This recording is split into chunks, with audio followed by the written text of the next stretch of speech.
And pakinggan nyo guys. Honest review naman tayo kasi mahirap naman kung lagi na lang positive ang sasabihin ko sa inyo. Ito yung nabili kong electric fan. Stand fan nga pala to guys. So makikita nyo ganyan lang siya kataas. Tapos ito yung ayaw ko sa kanya. So yan guys, yun yung talagang ayaw ko sa kanya. Tapos ayan nga, maikli lang siya. Hindi siya mataas talaga. Ganyan lang siya kataas. So sana mas mataas pa siya. And yung kulay niya, okay naman ako, thumbs up naman ako doon. And yung hangin, for ano naman, hindi siya ganong kalakasan. Pero yun kasi yung hinahanap namin, yung hindi ganong kalakasan para hindi manunod yung ano ko sa hangin na sobrang lakas. So meron dito kami mamahalin pero sira siya kaya hindi namin magamit.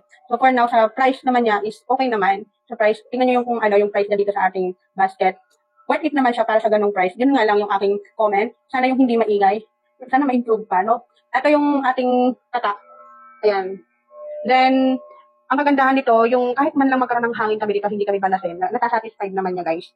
So, all in all, ayun, siguro reratean ko to ng 75. Pero satisfied naman kami sa performance.